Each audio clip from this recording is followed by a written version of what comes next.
Where do we draw the line? An analysis on poverty by Nina Preston and Jim Etling.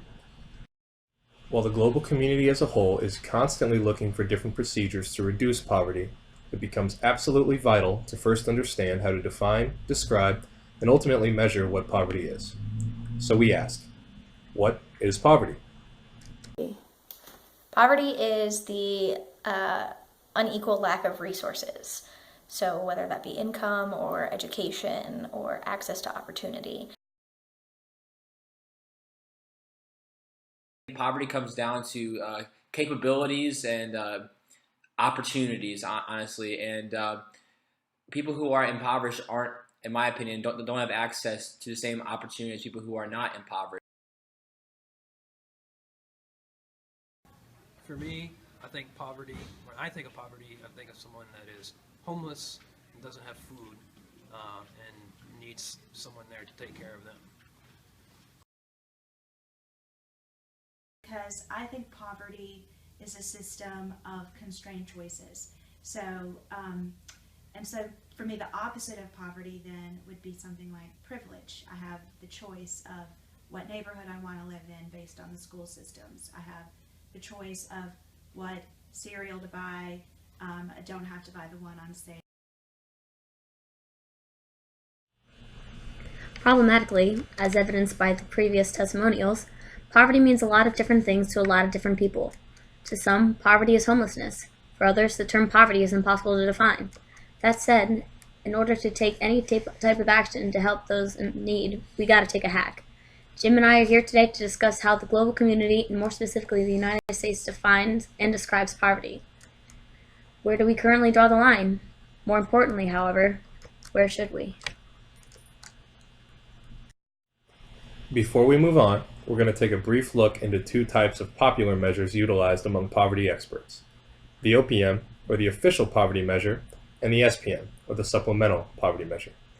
The OPM, established in 1963, looks to the gross income of a particular household to set the poverty line.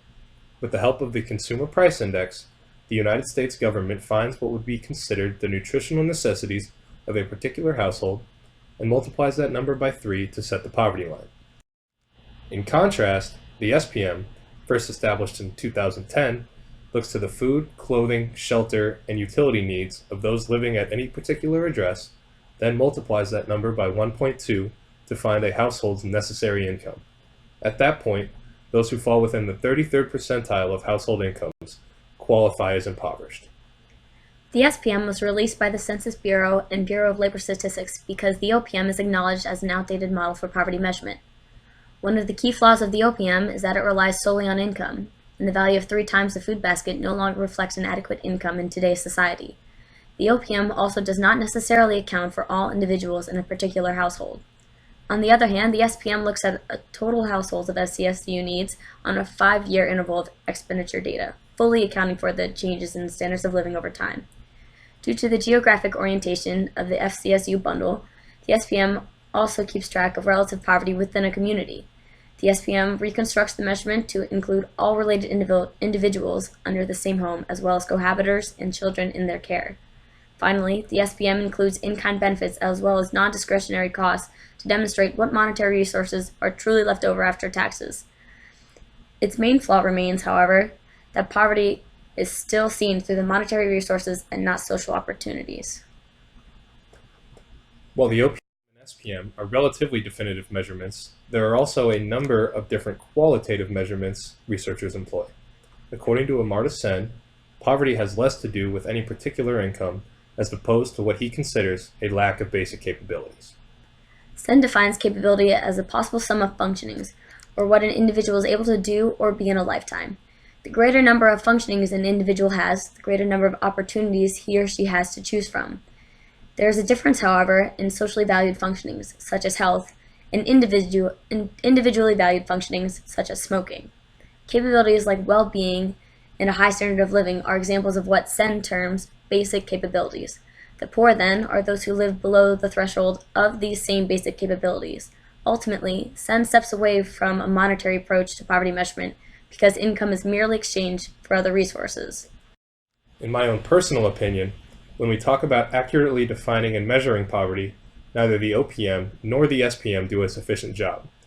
The OPM hasn't been updated in over half a century, and although the SPM is updated every 5 years, too much can change regarding the standard of living, even in that relatively short amount of time.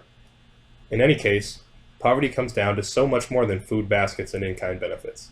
Poverty is a catch-all term for someone who lacks the capabilities and therefore the opportunities someone who is not impoverished may possess. Now, an individual may, for whatever reason, choose not to take advantage of those opportunities, but in accordance with SEN, those opportunities have to first be available. In most cases, poverty does not allow for those opportunities to transpire. Unfortunately, because SEN's conception of capabilities goes so far beyond statistics, it cannot necessarily measure what poverty is. For that, we have to look beyond what an individual's capabilities are at any particular time, and look at poverty as a cyclical process that can often be predicted from generation to generation. Yanti's mobility matrix, for instance, illustrates that 2/3 of males who grow up in households in which their father's income falls within the lowest 20% of earners will remain among the lowest 40% of earners by the time they hit middle age. While there are many ways to measure poverty, cyclicality and predictability undoubtedly play the most important role so that we can someday eliminate income equality. Taking SEN's view of capabilities a step further, a woman named Martha Nussbaum outlines what she believes are the central capabilities to define a dignified life. According to Nussbaum, these capabilities are made up of what she calls combined capabilities, or the freedoms necessary to accomplish a specific task, as well as internal capabilities, or a person's aptitude to accomplish that particular task. Within these central capabilities, she includes, for example, senses, imagination, and thought, and concern for other species. We highlight these two capabilities to illustrate that a dignified and capable life include the betterment of an individual's soul. Thus, through senses, imagination, and thought, an individual has the capability of self-expression, and is further cultivated by an education. Through other species, the individual has the capability of living with and caring for the physical world that surrounds them. Nussbaum aims to create universally capable human beings. I disagree with Jim when he states the OPM and SPM are insufficient, even in conjunction with one another, to fully measure poverty. I believe the SPM more accurately accounts for the real income of the poor by taking into account in-kind benefits and non-discretionary costs, like childcare. However, SEN's theoretical approach to identifying poverty through the lens of capabilities does include the concept of well-being when we try to measure what impoverished means. Capability is essentially the sum of doings and beings during a lifetime. Nussbaum's central capabilities, then, include specific capabilities necessary for a dignified life. In short, capability is a freedom, and this nation defends freedom as an intrinsic right. I believe all human beings have the right to a fulfilling life, and therefore using the OPM in conjunction with the SPM, while most importantly keeping human capability in mind, would prove to be the best way to approach how to measure poverty, and how to measure the population. That said, we do need a tangible way to measure poverty. While Yanti's mobility matrix focuses on cyclical nature of poverty, it remains incapable of identifying what resources most successfully combat the cycle. The SPM reevaluates expenditures every 5 years to keep up with the standards of living and evaluate the success of the government's in-kind benefits.